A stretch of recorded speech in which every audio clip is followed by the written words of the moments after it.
Illinois Public Media News, this is 217 Today.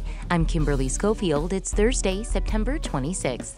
Coming up, we'll learn more about a new tool launched by the Invisibl Institute that shows the employment history of police officers. That story in just a few minutes, but first, these headlines. Many people struggle to engage in dialogue with people they disagree with, but a nonprofit known as Braver Angels is working to change that. IPM student reporter Anna Ko visited a local meetup in Champaign and has this story. About 25 people gathered Tuesday night at the public library. They watched a skit that demonstrated how not to talk to people you disagree with. There was lots of name-calling.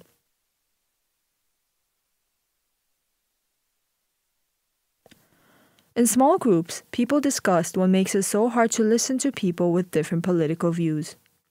Michael Trout, one of the group's coaches, says when people practice listening, it yields positive outcomes. We do know that after debates, for example, audience members report a better understanding of both sides of the issue. He says the group's primary goal is to bridge the partisan divide. Amanda Ko, IPM News. Braver Angels will speak at the University YMCA's Friday Forum this Friday at noon. The University of Illinois in Urbana-Champaign has closed a dining hall and some campus stores while building and food service workers are on strike. IPM's Emily Hayes reports. Students say lines are longer and the food options are limited at what remains open. Sophomore Sontrell Johnson says he's been missing his favorite part of his meal, the chocolate cookie, but he supports the strike. Some of these people are definitely more personable than like other people whose wages we pay for who I probably will never see. But it's like I kind of have, at least some of them, they'll be like nice, ask how your day is. It's a decent connection at the dining hall for sure. Service Employees International Union Local 73 is asking for higher wages. A university spokesperson says they are trying to reach an agreement quickly and fairly. I'm Emily Hayes with IPM News. Polling from an Illinois business group shows support for a new state law that prohibits some so-called swipe fees from credit card companies. Alex Degman reports. The law says companies like Visa and MasterCard can no longer charge interchange fees on sales tax or tips starting next July. The Illinois Retail Merchants Association commissioned a poll of 800 people. More than 70% of them said they support that. Gordon Davis co-owns Whimsy Tea Company in downtown Springfield. He says they paid about $5,000 in swipe fees last year. Profitability for retailers, if they're doing really, really well, it's about 15%. If 5% of that is going to the credit card companies, businesses aren't sustainable. Banks are against the idea, with some saying it means consumers will be able to use their cards in fewer places and get shortchanged on rewards points. I'm Alex Degman. Last year saw an increase in the number of hate crimes against Jewish people nationally. Michael Puente reports. Attacks against the Jewish community accounted for nearly 70% of all religiously motivated hate crimes in 2023, according to the FBI. Some 1,800 incidents were reported, marking an 11% increase from 2022. David Goldenberg, director of the Anti-Defamation League's Midwest office in Chicago, says he's worried about the incidents that have gone unreported. Is it possible that the cities of Aurora and Elgin and Champaign and Peoria and Rockford had no hate crimes collectively? I guess it's possible, but it doesn't really seem plausible. Goldenberg says while hate crimes had been increasing in recent years, the war between Israel and Hamas sparked even more. Michael Puente, WBEZ News.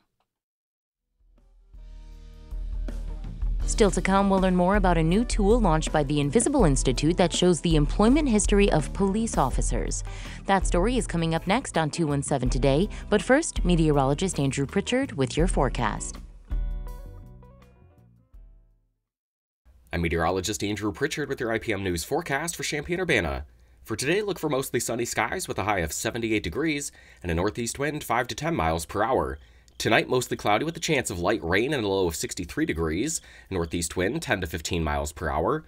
Tomorrow, cloudy and windy with rain likely and a high of 74 degrees, a northeast wind 15 to 25 miles per hour, gusting to 45 miles per hour. Tomorrow night, cloudy and windy with rain likely and a low of 62 degrees. A northeast wind 15 to 25 miles per hour, gusting to 45 miles per hour. And for Saturday, mostly cloudy with a chance of showers and a high of 75 degrees. A northeast wind 10 to 15 miles per hour. Next time on the 21st show, when it comes to the most contentious issues in our politics, what do you know to be true? What are you certain of? Author Alana Redstone says you're probably certain of too much. Her new book, The Certainty Trap, argues we should be questioning ourselves more and judging others less. I'm Brian Mackey. That's next time on the 21st show. Join us.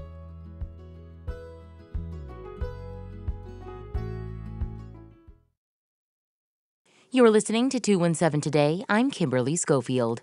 The nonprofit journalism organization Invisibl Institute has launched a new tool that allows people to look up the employment history of police officers.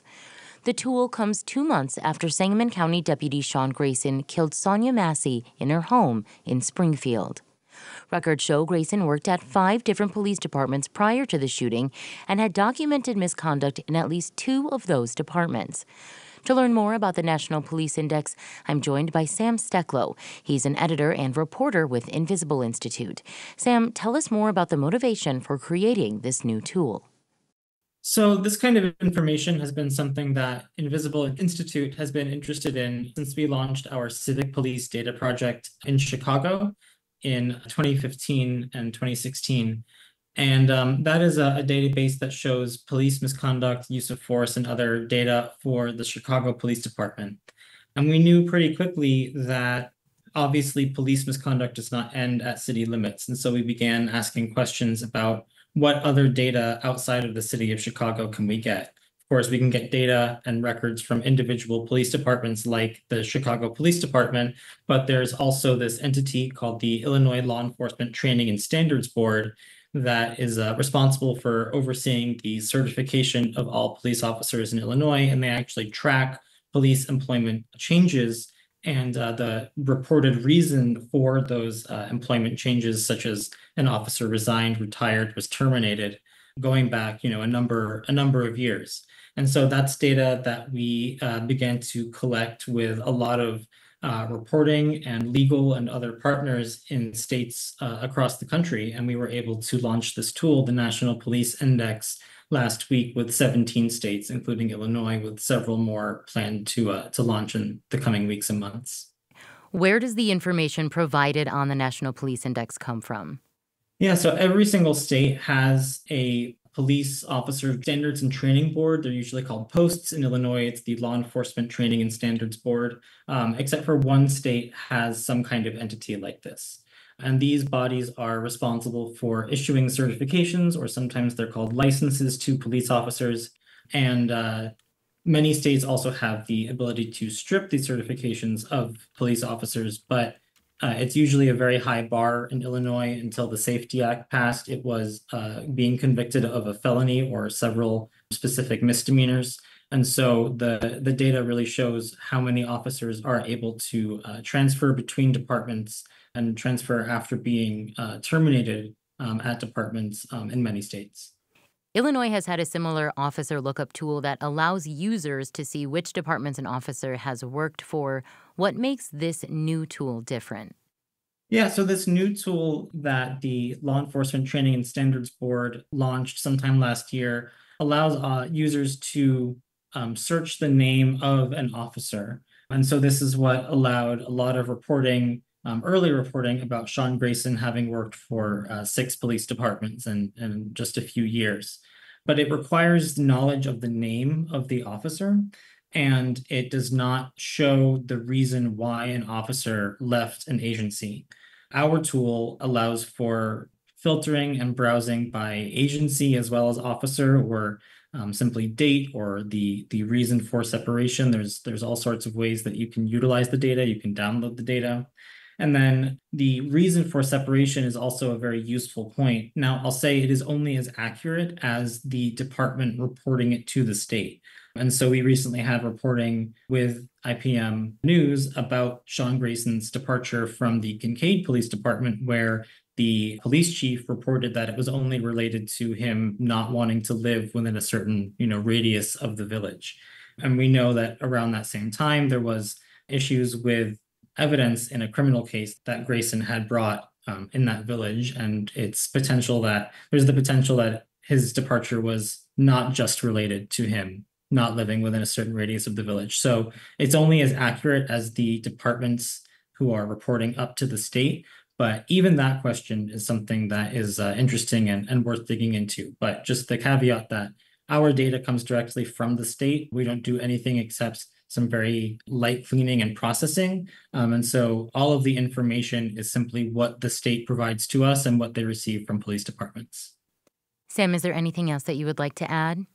Just that we encourage folks to reach out to us with any questions, to access the data themselves, look up their own city, their own town, police officers who they know of, and to let us know if there's other information or other questions that we should be asking.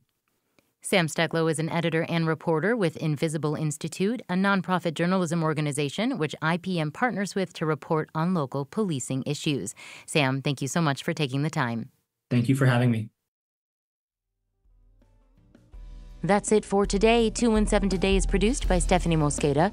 Reporting today contributed by Anna Coe, Emily Hayes, Alex Stegman, Michael Puente, and Madison Holcomb. Music by the Kilbourne Alley Blues Band. Reginald Hardwick is our news director. I'm Kimberly Schofield.